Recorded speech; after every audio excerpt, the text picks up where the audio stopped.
day. I'm with the Sacramento Community Grange, and we're very blessed tonight to have Peter Mathews here, an author of Dollar Democracy. And the Grange is a fraternal organization. California State Grange was established in 1870, so it's been around a long time. It's a group of communities and small agriculture and sustainable ag, and we help each other. We have youth programs, we have farming instruction programs, and we're very interested in Peter's work, particularly because he focuses on corporate control of public policy. And agriculture is facing that issue with industrial farming and trying to diminish the importance of sustainable ag and community ag, and protecting food security and seed freedom and issues like that. So Peter's work is getting noticed, and by the look of the group here tonight, there are other people interested as well. So thank you so much for coming. And this tonight is sponsored by the CSG United. Is our name now. We recently changed our name to CSG United, and also Move to Amend. Thank you. First, I'll get the word from the sponsors. So, Sacramento Community Grange is one, and thanks to Clarence Van Hart for the musical introduction. Thank you, sir.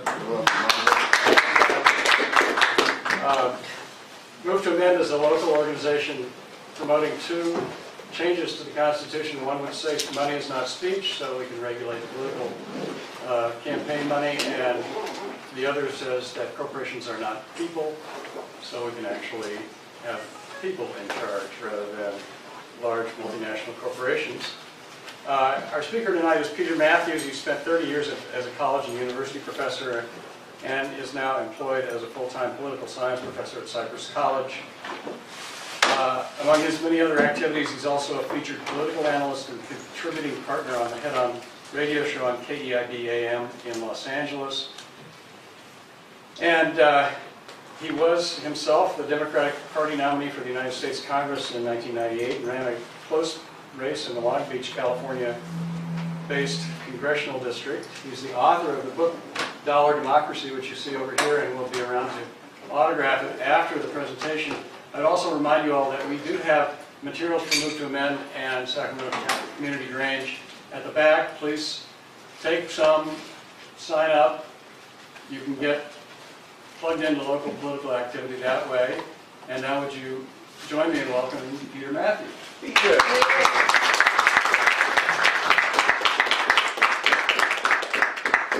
Okay, folks, Dr. Jackson, would you come up? I spoke with Peter ahead of time. I'm just going to ask him a couple of questions, and then he'll get into tell you more about Peter and what Peter does. Okay? Thank you. Here's my co-host, Dr. John Jackson. Folks, I haven't met everyone here, but I'm James Allen. I've got a TV and radio show. I'm a producer, and this is Dr. Jackson. He does political corner on my show. I play him more. He's more into the politics. I'm into it, but not in depth like he is. Okay, Peter. Just the question I have, and I'll turn to Dr. Jackson. What got you? How long have you been in politics? I mean, I started as a little boy. Okay. Right. But what motivated you to get into politics to begin with?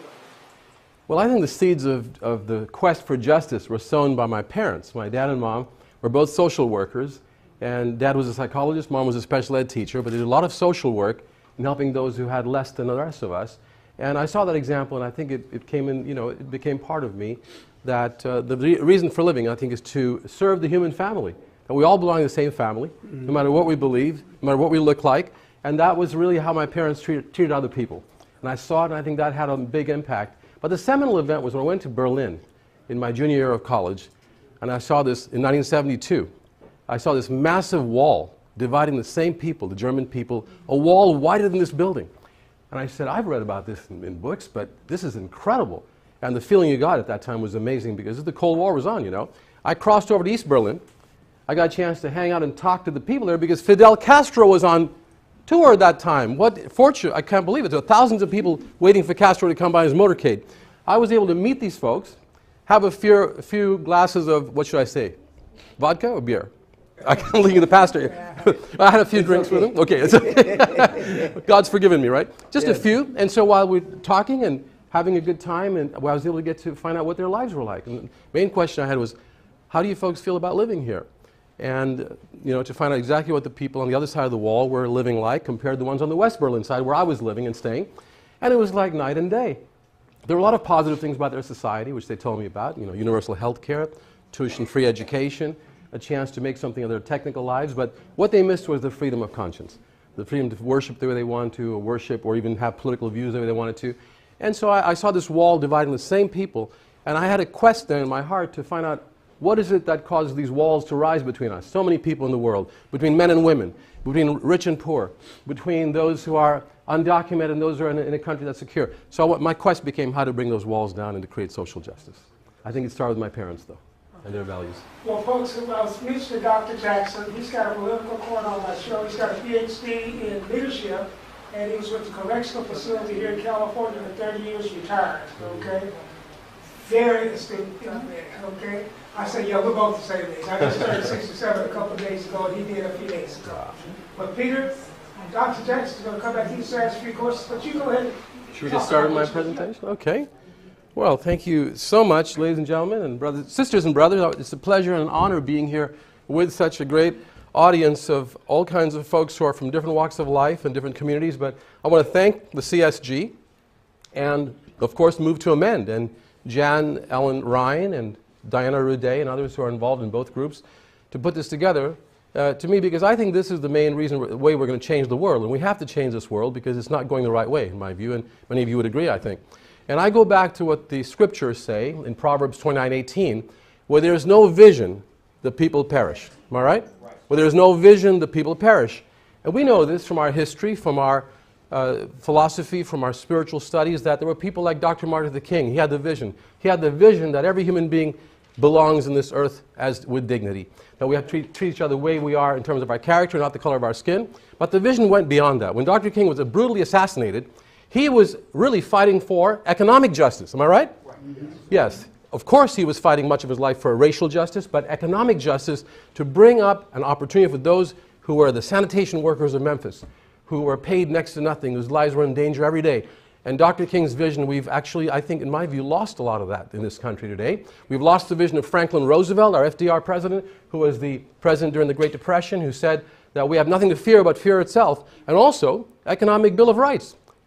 President Roosevelt talked and he actually wrote up an economic Bill of Rights which says the right to a good paying job. There's Dr. King's vision coming back, or vice versa. Because without a job, you don't have dignity. You don't have enough income to be able to fulfill your full human potential, your God-given potential. So Dr. King, Franklin Roosevelt's vision was right there about the right to a high-paying job for people, a well-paying job, so they can live a fully human life and fulfill their full human potential and pass it on to their children. In our Constitution, it says we the people are establishing this Constitution in the preamble in order to do many things, to promote the general welfare and to secure the blessings of liberty to ourselves and our posterity. That's the next generation. Or as Chief Seattle would say, the next 7 generations. Am I right, ladies and gentlemen? Mm-hmm. Haven't we forgotten that or gotten away from it because of corporate greed? There you go. Let's call it like it is. That's why I love Move to Amend and what you're doing and have been doing. And I've been spokesperson for you in Southern California. I've spoken for Move to Amend and the 28th We the People Amendment, because this amendment, when it's adopted, and it's going to be adopted, believe me, it will remove corporate personhood. It'll say corporations are not people. To me, that's a spiritual accomplishment, because there's nothing in the spiritual books that says corporations are people. They have no soul, they have no emotions, they have no way to love people, they can't get married. And what were these Supreme Court justices thinking? What were they smoking when they decided in 1886, in the Southern California Railroad versus Santa Clara County, in that court decision, the Supreme Court decided unanimously that corporations are natural persons with the protection of the first 10 amendments to the Constitution, the Bill of Rights, and the 14th Amendment, which was the most egregious, because that 14th Amendment was there to ensure that former slaves would be given full personhood, and not given, but given back their full personhood after fighting for it. And this amendment was, I don't want to use bad words, it's not church, is it? But it was terribly interpreted for the court, saying that these corporations are just like human beings. And instead they gave them the right to do whatever they want with that corporate personhood. And the 20th Amendment says money is not going to be speech anymore, because in 1976, In the Buckley versus Vallejo decision, the Supreme Court decided that money is equal to speech, and therefore it cannot be regulated much at all in any kind of election, and it just blew the lid off of any kind of possible campaign finance reform. On top of that, in 2010, this Supreme Court that's sitting there right now decides in Citizens United that any large organization, a corporation or labor unions, but mostly corporations, can raise as much money as they want and spend it on behalf of a candidate as long as the money does not go through the candidate's treasury. But that's a big joke. Look at just what happened with the super PAC with Jeb Bush. He helped to raise $100 million for a super PAC, which was based on Citizens United. And when they asked him, Mr. Bush, aren't you a candidate? You should not be coordinating with the super PAC. That's against that Citizens United ruling. You're supposed to be separate from the PAC. They can spend money on your behalf, but you shouldn't be raising money for them. And you know what he said? I'm not a candidate for president yet. This is so egregious because we're going against the spirit of the law and the letter of the law, and I think he violated the law. So this is wrong. And this is going outrageously out of control, and that's why Move to Amend's amendment is extremely important that we all get aboard. I think Move to Amend now has close to 400,000 signatures of people who support it, and we're going to keep pushing that until it's already been introduced each year in the House. If we get 2/3 of the House to vote for it and 2/3 of the Senate, it becomes a formally proposed amendment, right? And then it goes to the state legislatures to be ratified by 38 states, 2/3. And that can be done. And Move to Amend is working on getting pledges from state legislators to say if it comes to their desk, when it gets proposed formally, they will ratify it. And that's so wonderful. That's why Move to Amend is really, really an important organization, folks. It's made up of those hundreds of thousands of Americans as well as hundreds of organizations. And of course, CSG is part of that. I mean, the Grange and now the CSG has been an active part of it. And every one of these major issues is connected by money and politics, as you know. And my book, Dollar Democracy, with Liberty and Justice for Some, How to Reclaim the American Dream for All, is a book about how this egregious conditioning of money in our political system that is bought and paid for our legislators is what has ruined America in so many areas. Each chapter is a topic, a public policy area. I deal with the actual buying of elections. I deal with educational injustice, environmental injustice, food injustice, and don't forget the injustice of having to have schools that are so decrepit that students don't even have updated textbooks, so they have class sizes that are too large. And not only that, you've got all kinds of other things. You have big agribusiness so concentrated where 85% of the meatpacking industry is controlled by 4 beef packing corporations. 4! In every other area of our economy, the 4 top corporations control about 45% of the industry. That's still bad enough, right? But if you go to meatpacking, pork processing, chicken processing, it's between 60 and 80 or 90% of the market is controlled. And this kind of monopoly is what's ruined, causing us to have food that is poisonous. GMOs, genetically modified organisms, which are totally against not only nature, but against biology and against our digestive systems. And we know what it does. My book describes specifically how the actual process of genetic modification takes place, with shooting genes through a gene gun into the DNA of a cell. And it creates a completely 2 to 4% different nature of the cell compared to its parent cell. And then on top of that, the protein expression of that cell changes by 5%.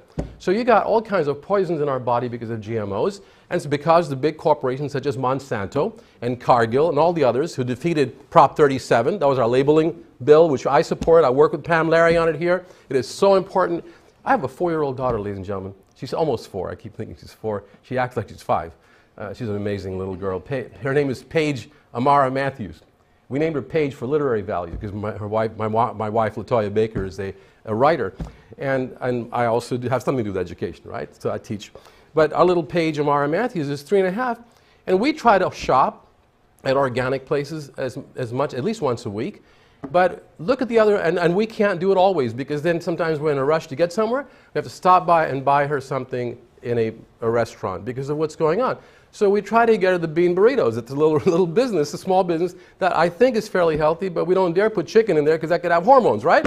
So this is the thing. We got to think about all of this, and yet as much as we try, when these corporations don't care about human life, all they care about is their bottom line, then little Paige is going to suffer. Paige, no matter how much Paige's parents want to protect her from GMOs, it's going to be virtually impossible in our society. Am I right or wrong? Right. So the thing to do is to get labeling through, to get that and stop the Dark Act. The Dark Act, bought by these Monsanto and big agribusiness, has been passed through the House of Representatives, as you know, but it's going on in the Senate, and we hope to block it there. That Dark Act would stop any state from being able to label GMO foods or other kinds of food, which are so bad for our health. And that is a complete suppression of freedom of choice in America. It's against the American way of freedom. And these are the issues that I talk about in my book. And in the chapter on Wall Street, I talk about the Wall Street crash in 2008, the predatory lending that went on. I talk about these certificates of deposit, CDOs, collateralized debt obligations, which are highly sophisticated, totally egregious financial instruments that the Wall Street banks put on there to make a lot of money quickly and didn't care about the homeowners. And that happened because Glass-Steagall was taken out, because President Clinton and about a third of the Democrats in Congress and about all the Republicans voted to remove Glass-Steagall, the act that worked so well, brought in the Great Depression era by President Roosevelt and Congress. They passed the Glass-Steagall Act to separate commercial banking from investment banking. A common sense thing to do. You know, commercial banking is where most of us keep our small paychecks and things and our savings. And investment banking is where the big guys have huge amounts of money to speculate and play around on Wall Street and go out and do futures contracts and all that kind of stuff, which could come crashing down. They want to make money big quickly, and they don't mind losing it because they have lots more, right? So President Roosevelt said, no, you can't do this anymore because you brought down the stock market in '29 and you crashed it. You won't do it again. So for 63 years, I think it is, from 1933 to 1999, we had Glass-Steagall in place, and it was working. There was never a Great Recession during that time. There was no Great Depression for 63 years. And after all the lobbying of money and politics, of the big banks going and paying these congressmen to get elected, to help them get elected, putting them in the Congress, both parties, and then giving President Clinton, candidate Clinton, lots of money as well. What does Clinton do, along with this Republican guy who's always corporate? What is his name? No, the guy from Texas, the senator, his wife, Wendy Graham, Phil Graham and Clinton, Republican and Democrat, got together and did the bidding of these corporate lobbyists to remove Glass-Steagall. And Phil Graham's wife, Wendy, was an economist, was pushing this thing through intellectually, coming up with theories of how this will work. It's just it had to do with the money chasing these members of Congress and the foundations that fund people like Wendy Graham and the universities that are taking money from these corporations. That's why you have to have move to amends 28th We the People Amendment. So this is the kind of thing I talk about in my book. And I would hope the book brings some illumination, but I cannot leave one topic. And I'm not going to talk forever tonight, I promise you. I'm not a politician. Oh, you're doing fine. Am I okay? Yeah. You don't mind hearing what I'm saying? Yeah. Thank you. This chapter is extremely important. It's chapter 8 in the book, which is a new chapter in this edition. It's the second edition. The first edition came out a year earlier. And since I was here, the second edition's out now. And this chapter 8 is a very important chapter. It's called Pentagon Waste, Fraud, and Abuse. And it goes into the military-industrial-congressional complex and how they came about. And I even quote President Eisenhower when he described it back in the 50s as being, he warned us against the undue, unwarranted influence of the military-industrial complex. When he first wrote the speech in the draft copy, I found out that President Eisenhower didn't call it just the military-industrial complex. He called it the military-industrial-congressional complex. And I've called it that again. I brought that name back because that's what it's all about, isn't it?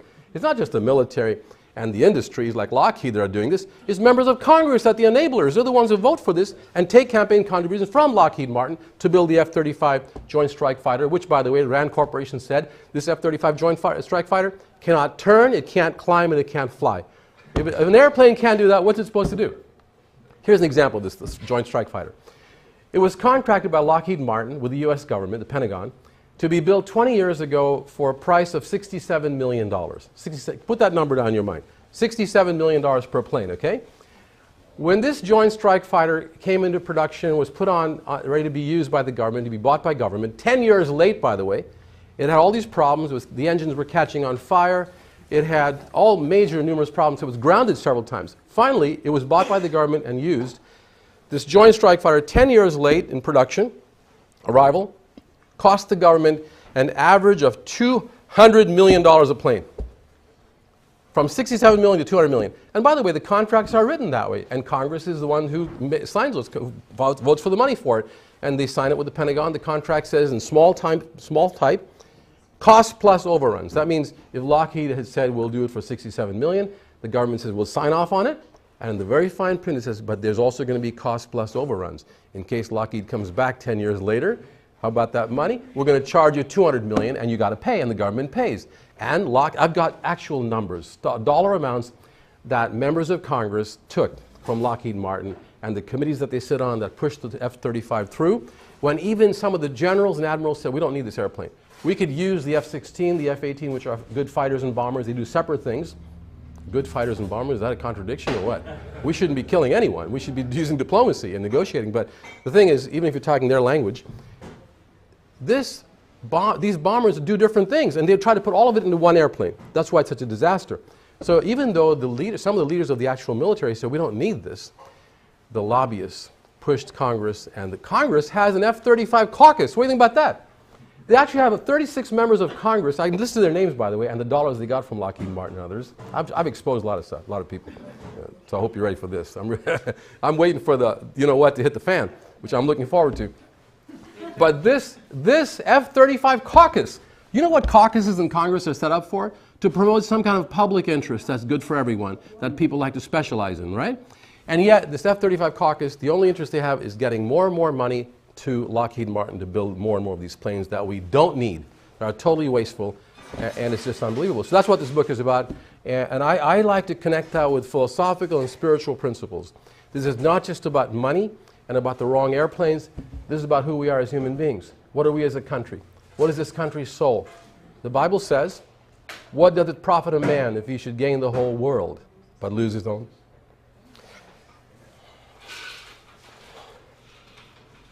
His own soul. And I ask, what does it profit a nation if we gain the whole world and lose our own soul? Think about that. We have 1,000 military bases around the world, ladies and gentlemen. We're the only country even close to that. All countries don't have any military. There may be one country, Russia or China, that has one base, neighboring country. There are no 1,000 bases that any other country has. And these 1,000 American U.S. military bases are in 150 nations of the world out of 195 nations. So you look at our extensive reach, and it's not us. I believe this military presence is there primarily to promote corporate greed, to make sure that our big companies can invest in cheap labor markets and pay those Indonesian workers, as Nike does, 20 cents an hour, mostly women, and that's another thing. Women and men are so unequal still today in America, and that has to be fought for, and that's because of dollar democracy. That's why it's like that. But look at the Indonesian women. Nike shut those factories down in Oregon, which were paying union jobs, and they took that factory to Indonesia and make those shoes that sell for $200 a piece for 20 cents an hour for those women who are in dire poverty. And let me tell you something. Nike got a corporate subsidy. The U.S. government, according to our law, is allowed to pay for Nike's moving expenses. You realize that? That's the corporate kind of loopholes I'm talking about. The last page of my book has a list of 40 corporations. I can leave them off to you in a minute. 40 corporations that paid, and that's only a few out of many, many more, that paid zero income tax in 2012 while making hundreds of millions and billions of dollars in profit. And I'll give you one example. Facebook made $1.062 billion in profit in 2012 and paid zero income tax legally because of what's called the stock option loophole. They wrote off all their income as being stock options, so no tax on it. And not only that, but Facebook received $429 million from the U.S. government, your money and mine, in what's called corporate welfare, because Facebook could use that money to promote its products around the world. And the government did it for so many other companies, and it has to do with dollar democracy, and it has to do with corporate personhood. And it's time, many of you know, because many of you are moved to amend, that corporations originally started out at the state level back in the early 1800s in Massachusetts to build a turnpike. The state government contracted a corporation to build a turnpike. Then it allowed in the contract the charter, which it gave a temporary charter to the state, to that company to build the canal. There's a canal. They gave them a temporary charter to build a canal, and then in the charter it said, you can build a canal, and whatever it costs you, you can recover the cost, Mr. Corporation, by charging tolls on that canal. And once you recover your building cost, you can have 12% more profit, and after that, your charter expires completely. It's gone. You got to come back and renegotiate, ask us for a new charter to do some other project. It goes away automatically. We've come from that to this today, where corporations are considered people. I mean, it's just totally outrageous. And my book explodes that myth about corporations being people. Instead, it says that we, the people, have to bring back our democracy. And we can do it. We can work together. We can change this world. And I believe what Frederick Douglass, one of my heroes, also said once, the great abolitionist, is, former slave. Frederick Douglass said, power concedes nothing without a demand. Power concedes nothing without a demand. So those in power will generally not give up any of their power unless we, the people, demand it and show them the morality of it, and then they can't fight it. It happened with Dr. King, it happened with Mahatma Gandhi, with Cesar Chavez, Susan B. Anthony, Harriet Tubman. Every one of those folks demanded change, and that's the only time it happened. So that's what this book is about, demanding change, and we, the people, will do it. I cannot believe this place is packed. It's so wonderful to see everyone here. I love you all. And let's stop right now so you can ask me questions. I can go on and on about the book otherwise. You know, we're getting a good discussion on this stuff. Thank you. I'd like to say that now, Dr. Jackson, would you come up? Just some of the people I invited. Bishop Ron Allen. I've got Franklin Van Dyke coming in the door there. My pastor, Pastor Jefferson, okay? And these folks are in our group, in the order to be your group, okay? I only have a couple of questions to ask Mr. Mathews. I study politics a lot. It's like my new life now since I'm retired.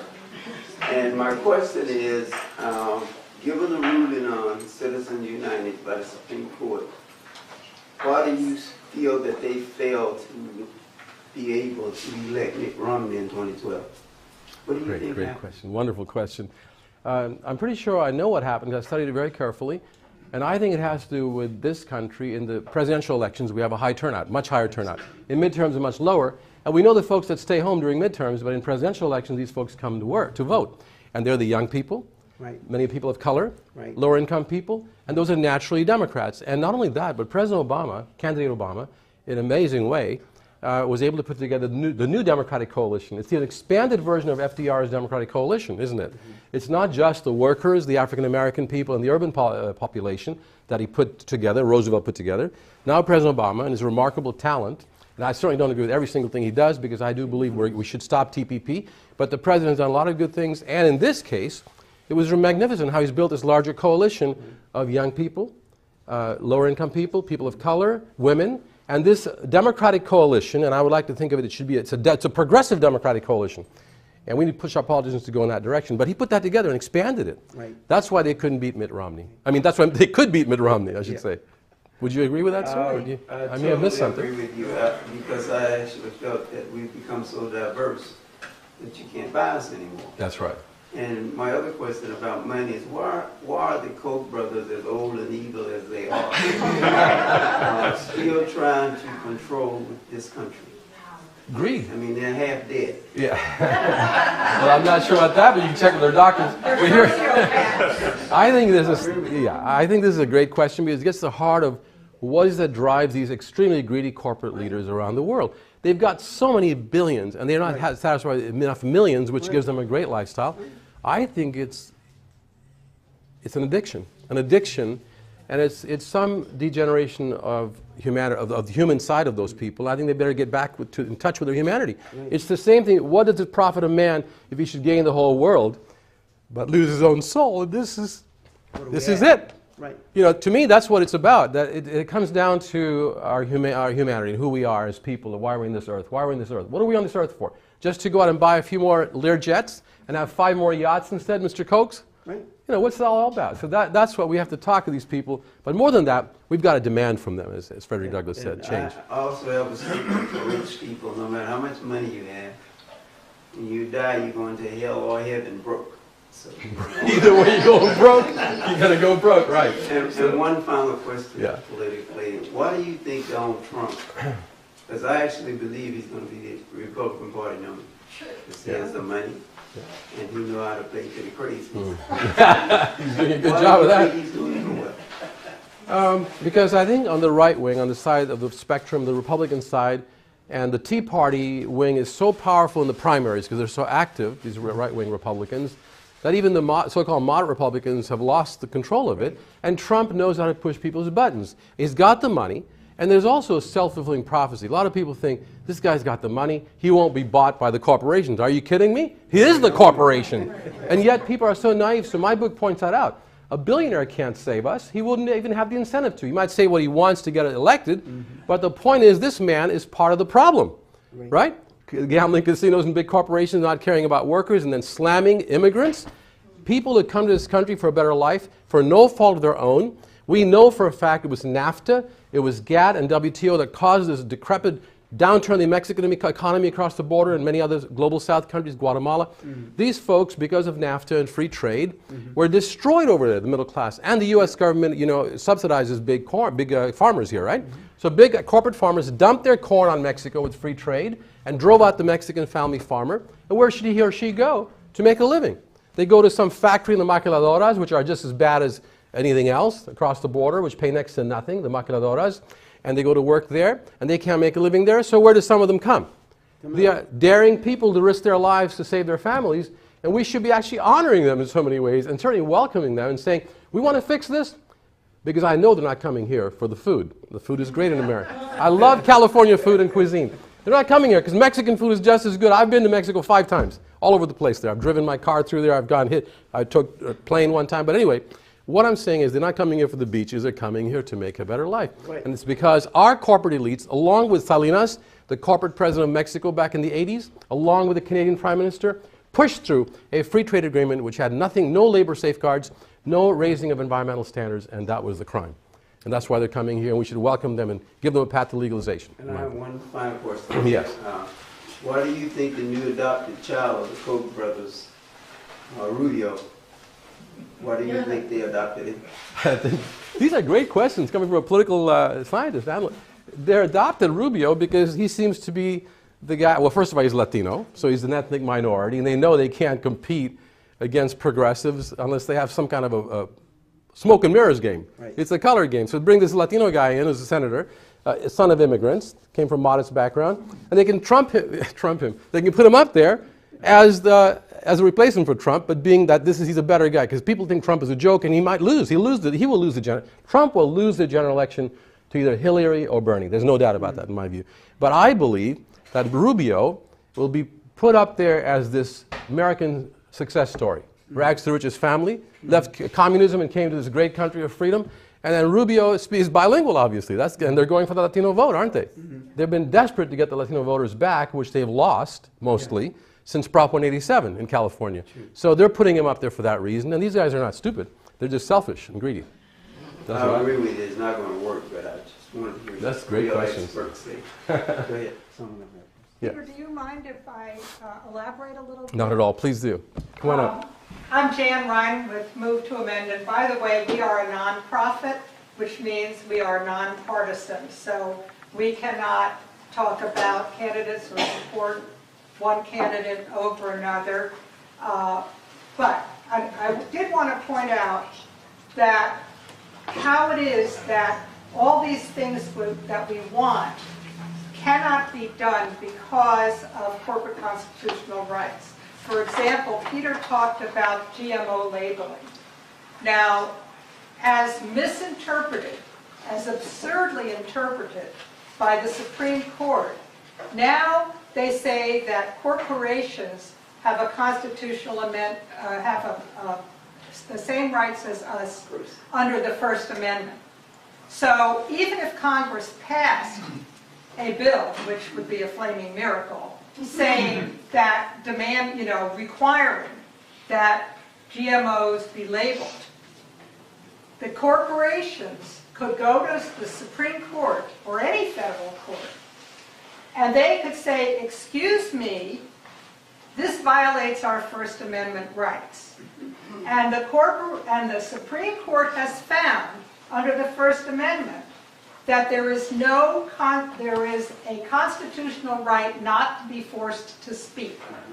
So according to that, we could not currently pass a law and have it stick because the Supreme Court would overturn it because of corporate constitutional rights under the First Amendment. Another example, and I'll try to be brief, fracking. There was a county down in Arizona that passed an ordinance that banned fracking in their county. The petroleum industry went to court, sued the county, and this was a democratically elected ordinance that presumably all the constituents wanted to protect them from the ill effects of fracking, the lousy air, the ruinage of the landscape, so on and so forth. Earthquakes, who knows? But anyway, the petroleum industry went to court, filed in federal district court and said, wait a minute, we are people, we have rights under the Fifth Amendment, which has a takings clause. And the takings clause says that if you take property, if a governmental entity takes property, it has to compensate that property owner with just compensation, which in this case would mean that they would have to pay back all the profits the petroleum company would have made had they been allowed to frack. Now, what happened in that case is that the district court and the Supreme Court, if they went all the way up to the Supreme Court, they would say the same damn thing. This ordinance, this federal district court, invalidated it. And so the people of Mora County have no control. So what I'm telling you is that corporations have more constitutional rights than we do. They have all the rights now. And I also wanted to mention that Move to Amend is part of a nationwide organization. We have affiliates all over the country. We probably have 10 affiliates right here in California. And we have about 400 to 600,000 members. So we're not just, trying to do this by ourselves here. We're doing this, as a huge nationwide movement. And I really hope you'll all join with the Grange in helping us to get rid of this corporate tyranny. Sorry. Excellent. No, quite all right. Thank you so much.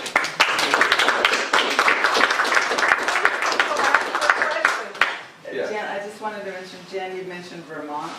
The state of Vermont was one of 3 states that passed a bill on mandatory labeling. Connecticut and Maine also passed one, but they have trigger clauses. That means there has to be something that happens first before it takes an effect. And in those cases, there have to be contiguous states that also enact a similar bill.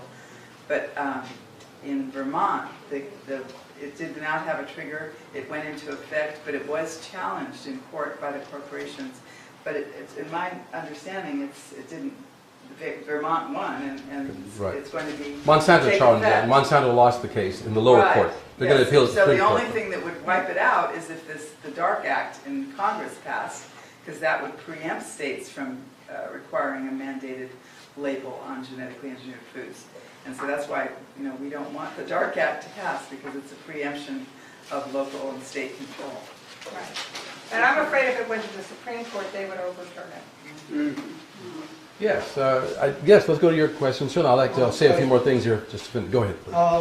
Now that we identified the causes to all of this, the corporation control and all of this, and the culprit to freedom of speech and the rest of it, what are the things that we can do, not only this group, but the entire nation, in your opinion, what are the ways to get rid of this system that's perpetuated not only through Congress, but also State legislature, and even the higher courts? Yes. What are and especially the fact, call me a pessimist, but I feel like it's hard to change the system considering what's going on nowadays with the NSA, with the National Security Administration, that they can, with all the information, they can nip anything in the bud. Any movement, regardless of whether it's peaceful or not. So in your opinion, what are the things that can be done? Well, in my last chapter, I offer 3 solutions, actually. The first solution is for us, we the people, to demand from our candidates for office, especially federal office and state office, that they give up their corporate money.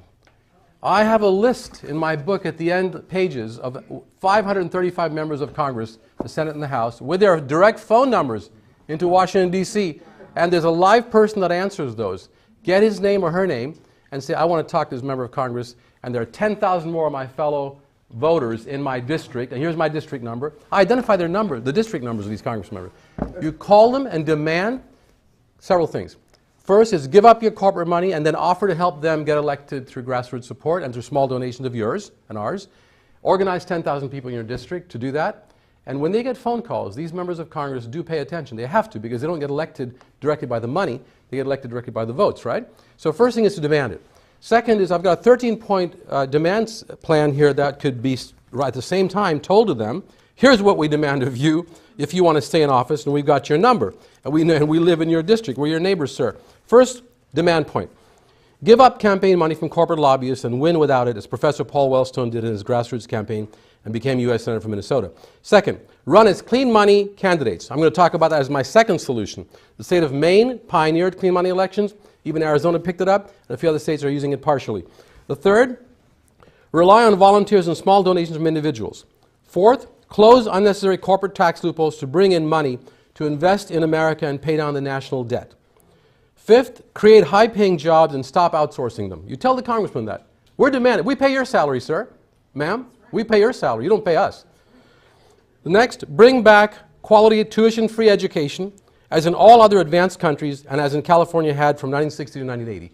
We know that California had that. Some of you went to UC Berkeley and the State University. I started teaching in San Francisco in 1976 at City College, and my students paid $6 service fee, entrance fee, for no tuition, with no tuition, for 15 units. You know that. Some of you, Cal State? That was a service fee. It wasn't even a tuition, because the master plan for higher education called for tuition-free education. It got decimated after a while. But you're right. UC Berkeley, our former governor Pete Wilson, sir, paid $37 to go to UC Berkeley Law School.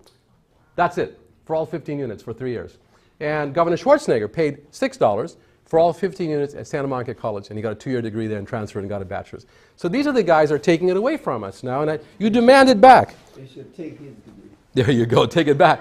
But Germany, you know Germany and other European countries are all tuition free now, all the way through medical school, right? In fact, Germany even has a program where an international student who speaks English can come there, and as long as they qualify, can get tuition free education, bachelor's degrees and graduate degree. In Germany, they're educating the world for tuition free. And here's another demand right here. Stop big corporations from destroying our air, water, and soil, and switch from fossil fuels to renewable energy. We know that rooftop solar and wind power, other kinds of power, can work. It's worked in Germany. 50% of German electricity comes from renewable energy, and they've done it because they have what's called we used to be called a feed-in tariff. It's called now a solar payment policy of 99 cents per kilowatt hour. If you put rooftop solar in Germany, starting out at the beginning, you get 99 cents paid to you for all the excess energy you don't use. You put it back in the grid, and they pay you 99 cents per kilowatt hour, which allows you to get couple $1,000s a month, which you can pay off your home with. We could have that right here. The state of Maine became the first American state to do it recently, but it's just 33 cents rather than 99 cents. But it's the beginning. So you demand that. Here's another one. I'm almost done with this. Stop big corporations from endangering our lives with harmful chemicals, pesticides, and genetically modified GMO foods, and require labeling of GMOs. You tell those members of Congress they better do it, or we're throwing them out next election. Break up the big banks and re-regulate them to prevent another great recession by restoring the Glass-Steagall Act. Of course, you heard many candidates say they're going to do it now, right?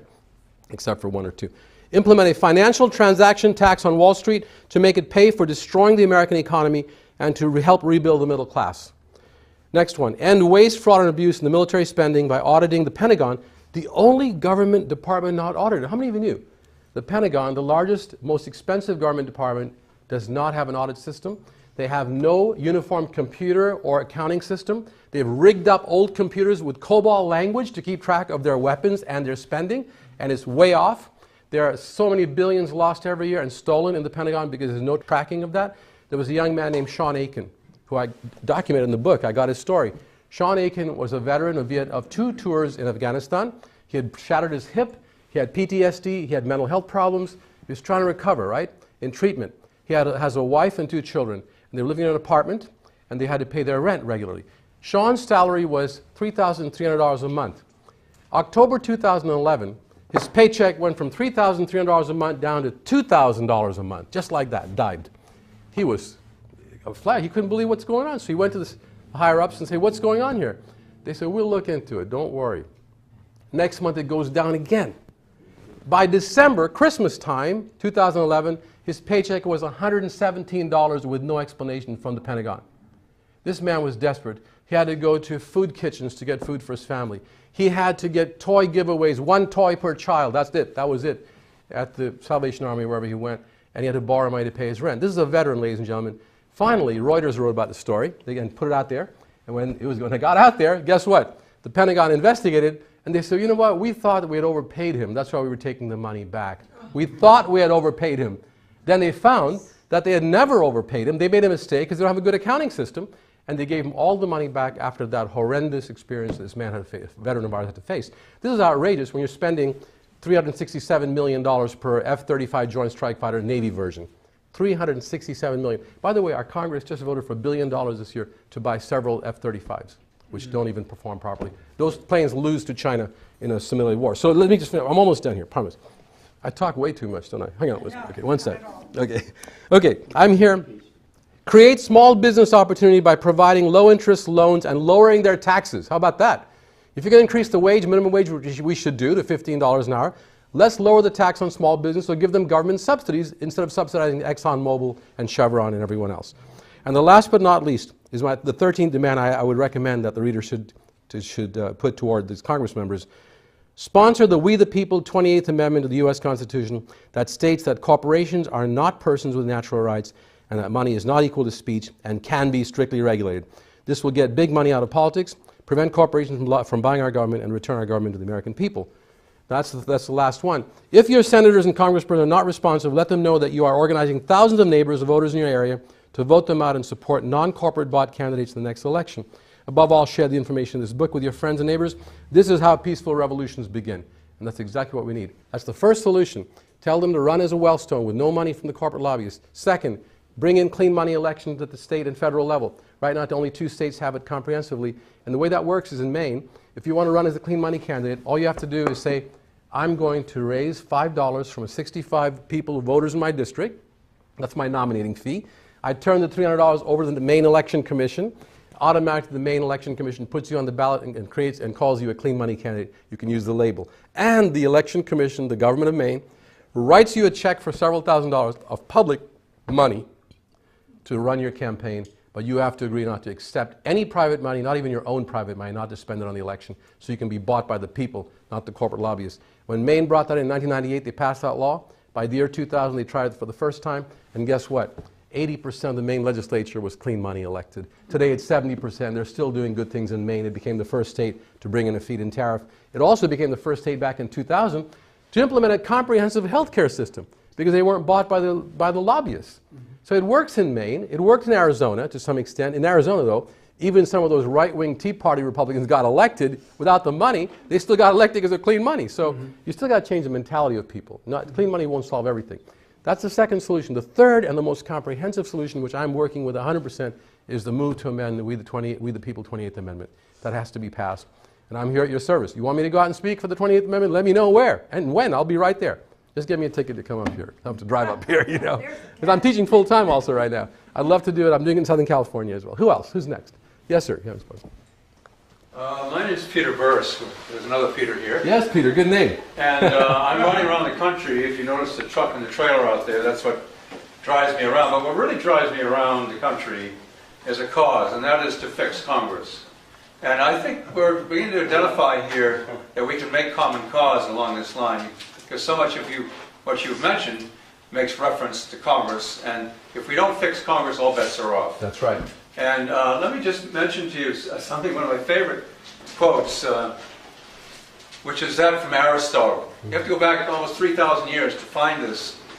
In Greece, one of the the wellsprings of democracy in the ancient times. And Aristotle said, "A citizen is he who participates in power." Yeah. And if you think about that definition, it means most of the country is disenfranchised. So I think the fundamental problem that we have to face is how we're going to overcome the decades-long negative trend in people's political participation. That is, participation in what should be, but is no longer their politics. Yes.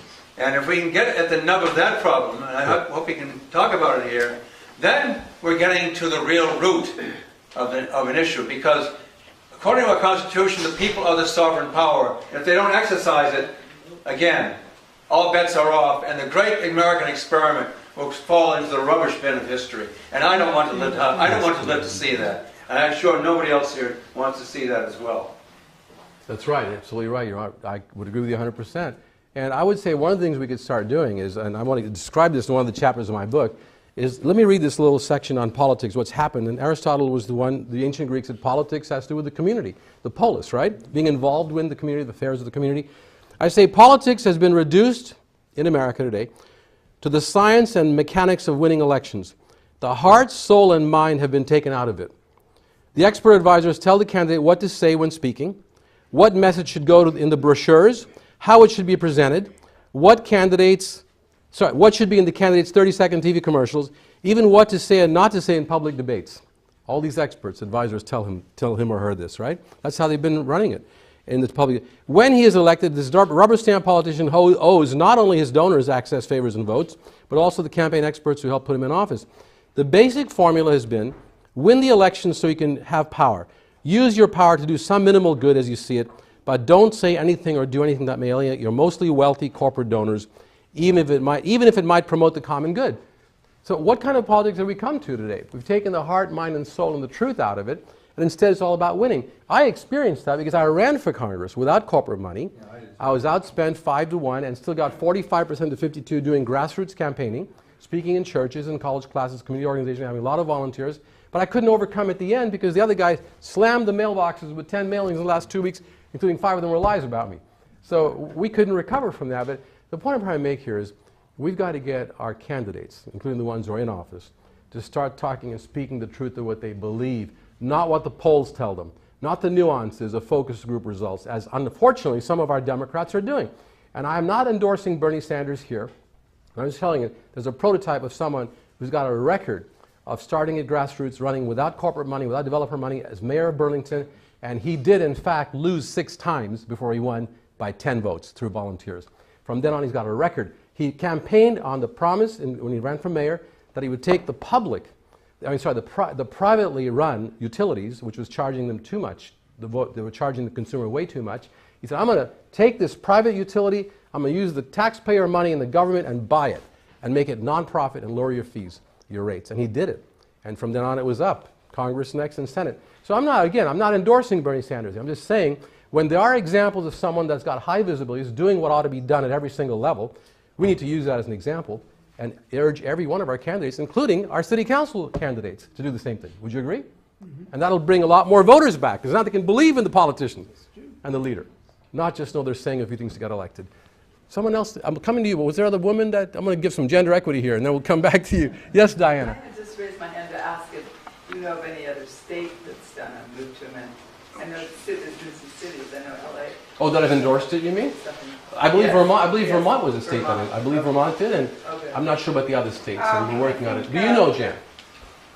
600 cities throughout the country have passed resolutions supporting the move to amendment.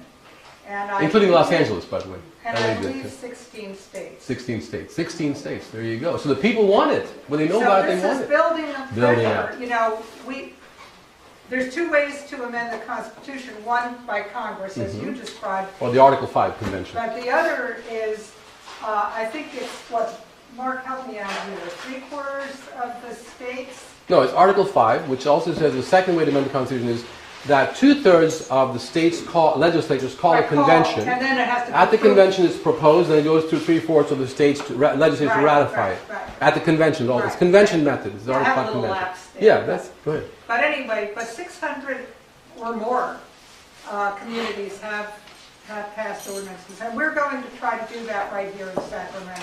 Yeah, wonderful. So that's why this petition that we have up there is important for you to sign. Because we're going to take these petitions. A follow-up, Diana, real quick, before we do that. I just mention one more thing. That, sure. The CSG had an annual convention. We have it every year. And this month we had it in Grass Valley, and we passed resolutions with intentions of policy advocacy. And we did have this issue on our list, and we did pass a resolution. Excellent. To request CSG, right? Like that in California. Very good, very good. We get more organizations involved. Yes, sir. You had a hand up. Yeah. Couple things that I would add. One is, of course, to end all patronage in all branches of government, particularly political patronage. Another one would be to restore civics courses in grade school and high school, because nobody, if you talk to people that know more about what happened in Dancing with the Stars last night and meet the Kardashians than they do who their two elected senators are. Yeah. The other part is about free education and free health care. Basically, to have an enlightened and engaged public, you need a healthy public, you need an educated public. Yes. And even though Hillary Clinton in the debate early in the week mentioned about, well, we're not Denmark, you know, basically when Bernie Sanders mentioned about basically we need a more socialized democracy like in Scandinavian countries, they did jail 2 of their banksters, and we basically rewarded our banksters, all 5 of them, primary ones, and then we gave them a second bailout. The other thing is all members of Congress, judges, and any publicly elected officials should have to wear emblems on their suits or uniforms like NASCAR as to who owns them. There you go. I love it. I love it. Especially that last one first. Yeah, that's great. Okay, let's hear from you, and we'll come to you for sure. So yes. So do you think there's any place for a grassroots non-legislative movement to do something about income inequity? You know, Yes. like the great boycott or the... Absolutely. And in fact, I want to talk about income inequity for a second. The numbers are staggering, as you probably know. The income gap between the average CEO and the average worker in America in 1980, before Reagan came in, the income gap, the ratio, was 40 to 1. 40 to 1. It is today almost 400 to 1. The top 1% of this country has captured 93% of the new income since 2009. That's a UC Berkeley study. So all of these indicators of income gaps, I mean, not to mention our children. 1/5 of our children in America go hungry to bed sometime during the month in a country that produces food for the world. That is just outrageous to me. And this gap is, like you said, it's just unconscionable. And if the American people knew it, they'll say, these robber barons at the very top have to do something about it. They're going to go by the way as they did back in the 1890s. We got rid of them, basically, their power, by having reforms, the progressive movement. So yes, the progressive movement was a people's movement, the populist movement was, and we can start a 21st century populist people's movement that can pressure the society to take note of these inequities. And then you've got to ultimately pressure the political leadership, the system itself, because policy gets made by laws being passed, generally. And to do that, we've got to have a higher level of consciousness among American people as to what's wrong and how we can fix it. And then you've got to go eventually through massive protests and rallies, peacefully always, out on the street, out on the sidewalks, at campuses, in town halls, as well as connect hands on the street with hands in the government. We're sitting in our capital right here, Sacramento, right? And some of the stuff I can tell you about there, I'll be afraid if I leave Sacramento if I say that, but one of the things that happened, as you know, a year ago or two, at the end of the legislative session, we had a Maui Mai Tai party between the lobbyists and some of the top legislators here. Did you hear about that? LA Times had it on the front page. These guys, this is a foundation, a charitable foundation set up by the pharmaceutical companies, the oil companies, and the prison guards union, and a few other corporate special interests. They raised so much money, put it in this foundation, and they invited leaders of our legislature to go to Maui, Hawaii for 1 week for a working vacation on the beach, drinking and sipping Mai Tais, all paid for by those lobbyists. And you know what the legislators had to pay for? Their airline ticket only. So what did? They took their campaign contributions and paid for their airline ticket. I am not making this up. Where's the American people's Mai Tai party with the legislators? So this has got, you're right, this has to be a higher consciousness raising and then a demand, as Frederick Douglass said. We got to go up there and demand from them. Imagine we had 1 million people on the Capitol steps on a given day saying, you better do this because we are going to vote you out next time. They're going to pay attention. 10,000 won't do it. Maybe 20, 30,000 would do it. I call it an inside-outside strategy that is working, as many of our top leaders did, to lead these social movements in America. The best and most comprehensive change that were brought in America was through social movements, people's movements. Am I right? From the anti-slavery movement, the abolitionist movement, civil rights movement, the labor movement, the environmental movement, the women's equity and equality movement, the LGBT movement, the people with disabilities movement. It was all started on the ground, and it went to the top by us demanding it. Am I right? And then the leaders had to follow. That's why I love what Gandhi once said. You can quote him on this, write it down. When the people lead, the leaders will follow. When the people lead, the leaders will follow. What do you think about that, sir? So that's what has to be done, and you're talking about that type of movement. But ultimately, who's got to make the policies and the laws to change the structure of our society, our economy, and our government? It's the elected leaders. We have to make them do it. What we do, what we demand, the 13-point demand here, plus add whatever you like. What do you think? You read this 13, I just read out the 13-point demand, which seems pretty good to most of you, or what? Very reasonable. Very reasonable. Very much towards social justice that'll bring back the American dream and the American vision that we should have once again. But that gentleman has had it for a long time. Yes, sir. You were talking about how many billions go to the corporations. Yeah. Think of the example of $1,000 that got taken from this guy, months and months and months, thousands of dollars, and he eventually got it back. Now that's a very unusual case, I want you to know. What's very unusual is, I work in taxes. Okay. The government never gives the money back. They take the money and you believe you're just not going to get it back. Don't ever trust the DFAS. They cheat the veterans. I mean, not veterans. They're still active duty. Active duty. They get the money taken. Then after they're on reserve or something, they get more taken, and they can't get it back. That's the way it works. Yeah, I have a section on DFAS in here. I have that organization. Get their organization. billions and they keep getting it. I work in taxes, I know. So you know for sure, and that's also happening. Sean Aiken was a lucky one to get that back because he was a lucky one. Many other soldiers, not to mention our veterans waiting in line to have VA treatment and 40 of them dying in the process. Remember that one a year ago? I mean, this is totally outrageous. Who else had a hand up for a long time hasn't spoken yet? Yes, you haven't spoken, sir. And then we can... By corporate law, corporations must make maximum profit for their shareholders. Shouldn't there be a movement to change corporate law?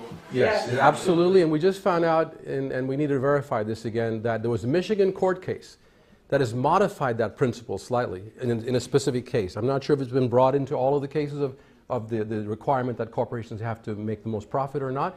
We're looking at that, right, to find out whether the Michigan case. So there is some movement toward challenging that principle because that's the bottom problem. That's the bottom foundation of the problem, isn't it? To a large extent. There's also B corporations. Oh, okay. Which they're uncoupled from the fiduciary responsibility to maximize profit. Are they also large companies? B corporations are usually non-profits or something. Non-profits, yeah. They're not the big gougers generally. Who else had a hand up here I missed? Paul? Then we can go to you. You asked, the woman in green asked what demands you could make. I'll give you an example. Lake County just burned down. Several little towns in Lake County were totally destroyed. Cobb, Harbin. The Valley Fire, yeah. Yeah, the Valley Fire. We're entering a period now where you can get enough income. Peter mentioned this. The state of Maine has passed a law that if you put solar panels on your house, in Maine, you can make 33 cents. The state of California is now considering doing the same thing here under this Michael Pickers, where if you put solar on your house and you demand to be paid, say, 49 cents or 39 cents, this creates more jobs for people. It creates income for the homeowner to pay off the loan, build a brand new solar powered house. It creates more decentralized income for people. It creates a democracy, another kind of democracy they can't control. Right now they're centralizing all energy worldwide, but we can decentralize it in a way they cannot control us. So that's the thing we need to demand from the grassroots, because once we get these laws in our hands, I was shocked that Maine did this, because Europe's done it since 1991. Japan did it after Fukushima. China's doing it now. Ontario, Canada did it. If we don't demand it here, and this is a solar-rich state. Yeah. You know, this is not Germany. It's sunny California. Yeah. So that's a demand we make here, I think. That's what I want. Very good. I was been informed we had to move it along, so there'll be 2 more questions for now, and then we can. Yes, sir. You're next, please. I want to continue with my theme of being a pessimist. However, one of the things that I always have in mind is media. I mean, we're talking about corporations and all that, and the media is really making, especially the new generation, lethargic to all of this in many ways.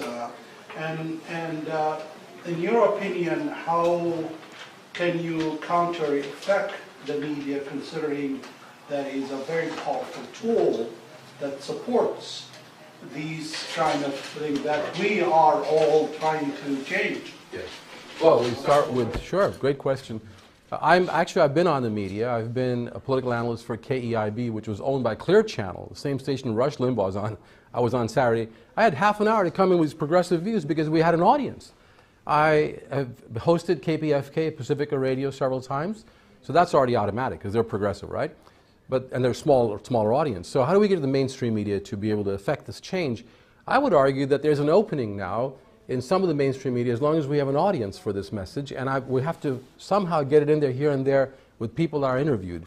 And I have to get on there, you have to get on there as much as possible. Call in, do the call-in shows when you get a chance to talk shows, even right-wing talk shows. Call in and give this progressive ideas. Talk about our food, how important that is, how these corporations are killing our children with the foods that they shouldn't be eating. And the right-wing will care about that. These Tea Partiers care about their kids too, most of them, I think. So you know, we have to get in there and use any way to get into the media. Other than that, though, I will give some encouraging news. Social media is incredible. It's just taking off with the young people. It is so powerful. If you go on there, and you will see just hundreds of thousands of posts, and they're becoming political posts now, meaning in the best sense of the word, the Greek sense of being involved with affairs by and for the community. These are young people saying, we demand, we want to have tuition-free education. We knew we had it in California. We heard about that in our class. They're saying these things. Mr. Whoever's running for Congress or president, you better give that to us. They're very concerned about the environment, young people are. When I speak about GMOs in my classes, my U.S. government classes and sociology classes, all their ears perk up. And they want to know, what is this GMO? How bad is it? Where's the science behind this? And so they get educated because they're using my book as one of the 2 textbooks, partly as well as other research that we have.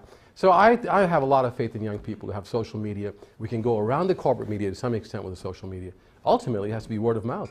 It has to be word of mouth, speaking in the grocery store line to people about these things, in the coffee shops, in restaurants. That's the best way and only way to do it. And I am optimistic that, as Dr. King said, the arc of history is long, but it bends toward justice. I'd like to paraphrase that by saying, the arc of history is long, and we must bend it toward justice. Mm-hmm. We must bend it toward justice. God's work on this earth must truly be our own. You know that.